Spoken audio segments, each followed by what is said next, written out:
জয় বজরঙ্গবলী, জয় বজরঙ্গবলী। আমি 11 দিন যে হনুমান চালিশা সংকল্পটা হয় সেটা আমি শুনেছি, সেটার পুরো সম্পূর্ণ তথ্যটা কি তুমি আমায় দিতে পারো? হ্যাঁ, অবশ্যই।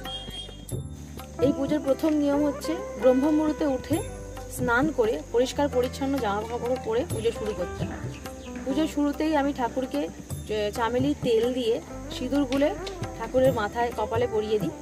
তারপরে আমি ঠাকুরের প্রসাদে আসি, সেটাতে আমি দিই হচ্ছে চিড়ে আর চানা, যেটাকে ছোলা বলি আমরা বাঙালিরা।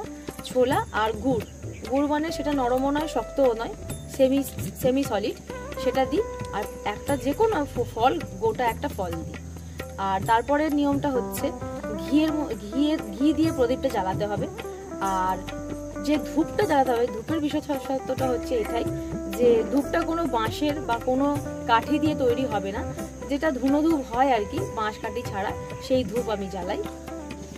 এরপর পুজোতে বসে আমি সর্বপ্রথম 108 বার রাম নাম নিই, তারপর 11 বার হনুমান চালিশা পাঠ করি, শেষে আবার 108 বার রাম নাম নিই, ঠাকুরের আরতি করি, তারপর আমি পুজো শেষ করি।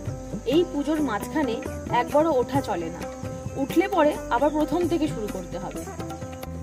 আচ্ছা, 11 দিন ব্রহ্ম মুহূর্তে উঠে কি 11 বার হনুমান চালিশা পাঠ করা ছাড়া এই পুজোর কি আর কোনো নিয়ম আছে?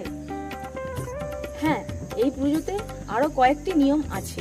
যেমন প্রথমত ব্রহ্মচর্য পালন করতে হবে, দ্বিতীয়ত চুল নখ এগুলো কিছু কাটা যাবে না, তৃতীয়ত 11 দিন নিরামিষ খেতে হবে। এই সংকল্পটা সারাদিন ধরে পালন করতে হয়। যেমন লোকের সঙ্গে নম্র ভদ্র আচরণ করা, কাউকে কটু কথা বলা নয়, কারোর সঙ্গে ঝগড়া করা নয়, সবার সঙ্গে নম্র ভদ্রভাবে চলাফেরা করা, এবং কোনো মিথ্যা কথা বলা যায় না এই সংকল্পটাতে। মেনলি তোমাদের এটা মনে রাখতে হবে যে পুরোপুরি হনুমানজির যে চরিত্রটা নিজেদের ভেতরে নিয়ে আসতে হবে। এই সংকল্পটি মঙ্গলবার অথবা শনিবার থেকেই শুরু করতে হয়। আর ব্রহ্ম মুহূর্ত ছাড়া সন্ধ্যে 8টার পরেও তোমরা এই পুজোটা করতে পারো, কারণ হনুমানজি সকাল 6টা থেকে সন্ধ্যে 8টা অবধি শ্রী রামচন্দ্রের সেবায় মগ্ন থাকেন। তার জন্য ব্রহ্ম মুহূর্ত এবং সন্ধ্যেবেলা হলে হনুমানজির কাছে আমাদের প্রার্থনা খুব সহজেই পৌঁছে যায়। 11 দিনের হনুমান চালিশা সংকল্পের অন্তিম দিনে 11 বার হনুমান চালিশা পাঠ করে তারপর নিজের মনস্কামনা হনুমানজিকে জানিয়ে একবার বজরঙ্গ বাণ পাঠ করতে হয়। এইভাবে পুজো সম্পন্ন হয়। আচ্ছা, তাহলে আমি তো সম্পূর্ণ নিয়মটা জেনে গেলাম তোমার থেকে। আমি এবারে এই মঙ্গলবার থেকে 11 দিনের হনুমান চালিশা সংকল্পটা করব।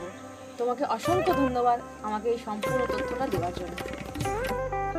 তোমাকেও ধন্যবাদ। তোমাদের সবাইকে ধন্যবাদ।